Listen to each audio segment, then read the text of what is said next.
غوث اعظم اور چور۔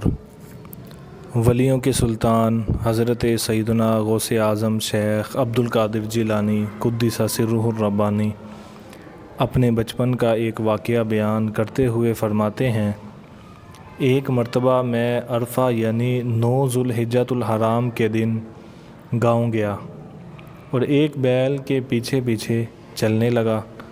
اچانک بیل میری طرف دیکھ کر بولا، اے عبد القادر، آپ کو اس قسم کے کاموں کے لیے نہ تو پیدا کیا گیا ہے اور نہ ہی اس کا حکم دیا گیا ہے۔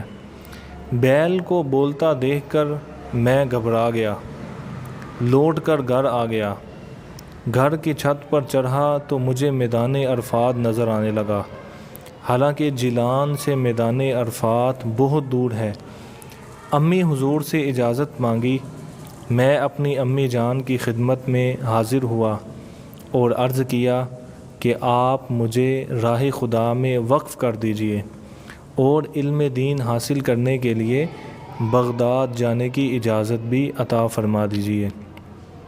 امی جان نے سب دریافت فرمایا تو میں نے بیل کی گفتگو اور میدان عرفات نظر آنے کا واقعہ سنا دیا۔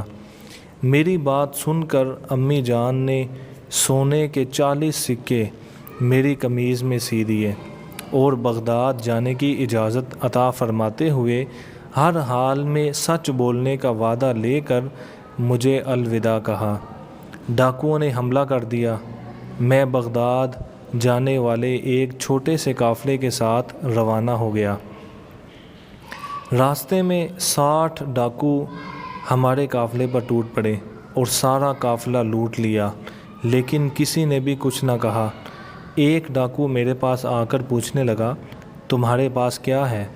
میں نے جواب دیا، سونے کے 40 سکے ہیں۔ ڈاکو بولا، کہاں ہیں؟ میں نے کہا، قمیض کے اندر سلے ہوئے ہیں۔ ڈاکو اس بات کو مذاق سمجھتا ہوا چلا گیا۔ اس کے بعد دوسرا ڈاکو آیا اور وہ بھی پوچھ گچھ کرنے کے بعد چلا گیا۔ جب یہ ڈاکو اپنے سردار کے پاس جمع ہوئے اور اسے میرے بارے میں بتایا تو اس نے مجھے بلا لیا۔ جب میں وہاں پہنچا تو وہ لوٹا ہوا مال آپس میں بانٹ رہے تھے۔ سردار نے بھی مجھ سے رقم کا پوچھا اور میں نے وہی جواب دیا جو پہلے کو دیا تھا۔ چنانچہ سردار کے حکم پر میری تلاشی لی گئی اور سونے کے 40 سکے برآمد ہو گئے۔ سردار نے حیران ہو کر کہا کہ تمہیں سچ بولنے پر کس چیز نے آمادہ کیا؟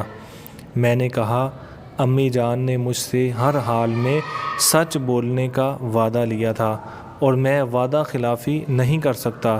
میرا جواب سن کر سردار رو پڑا اور کہنے لگا، تم نے اپنی ماں کے وعدہ کی خلاف ورزی نہیں کی، جبکہ میں کئی سالوں سے اپنے رب عز و جل کے عہد کی خلاف ورزی کر رہا ہوں۔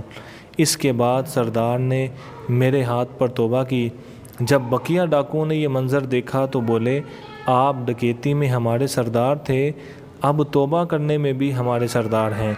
چنانچہ بقیہ ڈاکوؤں نے بھی توبہ کر لی اور قافلے والوں کا مال بھی واپس کر دیا۔ یوں یہ پہلا گروہ تھا جس نے میرے ہاتھ پر توبہ کی۔